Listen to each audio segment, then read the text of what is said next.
All right, so I'm trying a new wireless lavalier mic for today's video. Let me know what you guys think of the audio quality.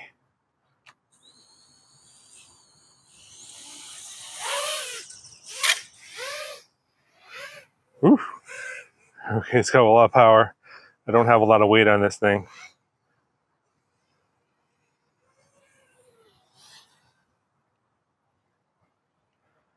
It's kind of a light setup. Yeah, a lot of camera angle. Not sure why the RSSI isn't working. Probably has analog RSSI enabled by default by accident, probably, I assume. Just have an XM Plus receiver in here. It's quite responsive. Rates are, whoa, super high, crazy high. So normally I would adjust that down, but a lot of you are like, oh, you know, just fly it out of the box, no changes. So that's what I'm doing here.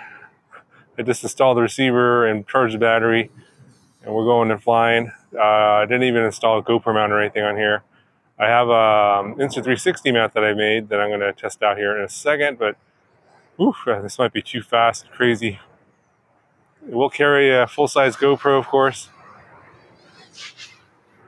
and naked GoPro, no problem.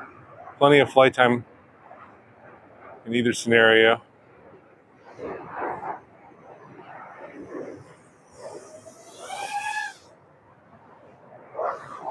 All right, I'm going to land it and put the Insta360 Go on there so we can get some better footage. Also lower the camera angles. It's way too much, too fast for this light setup here.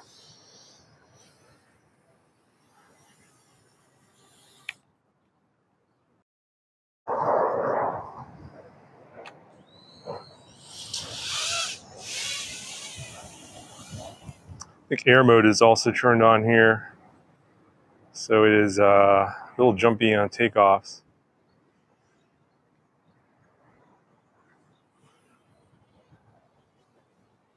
I'm going to try and fly it smooth, like a long-range cruiser would be. I don't like flying far on analog. As you can see, there's a lot of interference here, typical for an urban environment. Wi-Fi interference, so you get a lot of video breakup. And I think I am too accustomed to flying DJI these days.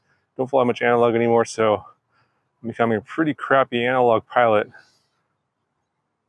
Hard to see stuff.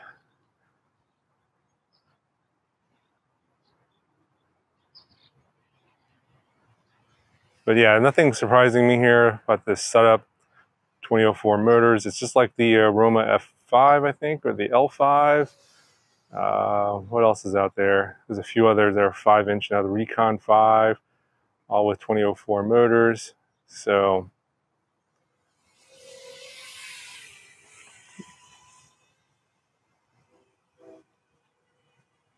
this is totally right up the basically the same. I don't really notice any difference. I think if you're going to be racing this or something like that, maybe you might notice some minor differences, but I doubt anyone is going to choose this as their racing drone for a 5-inch race. Yeah, the out-of-the-box settings are pretty aggressive for this model. Rates need to be way lower. I mean, I'm really struggling just to keep it smooth. So you have to lower the rates. PIDs seem fine. Let's see what a full throttle punch out sounds like here. Okay, so I have a low C rated battery on here. It's from the Novice 4. It's like an 1100 4S. It doesn't have a lot of punch out, which is fine because I'm not really flying this as a racer or freestyler. More want to see what kind of flight time I can get, but I'm not going to be running this battery all the way down anyway.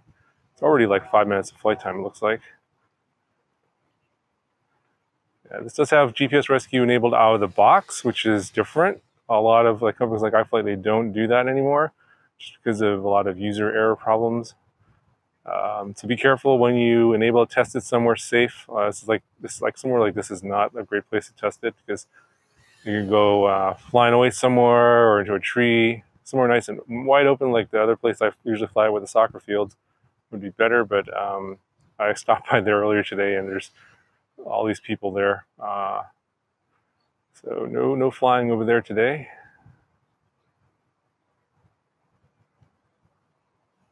The Insta360 Go 2 footage ought to be pretty good from this one. Got an ND filter on here. It's a nice sunny day today.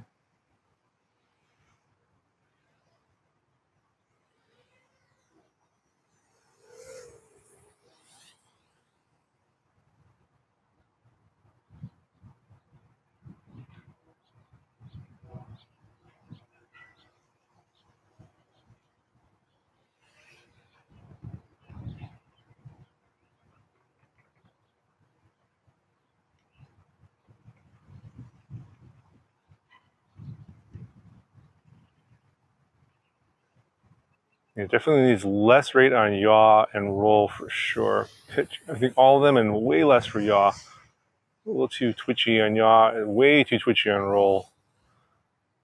And pretty twitchy on pitch as well. Yeah, the default rates on this are way too high. Anyway, 6 minutes of flight. I'm sure the Insta360 Go 2 is probably overheating by now. I'm going to bring it on in. Let me know what you guys think.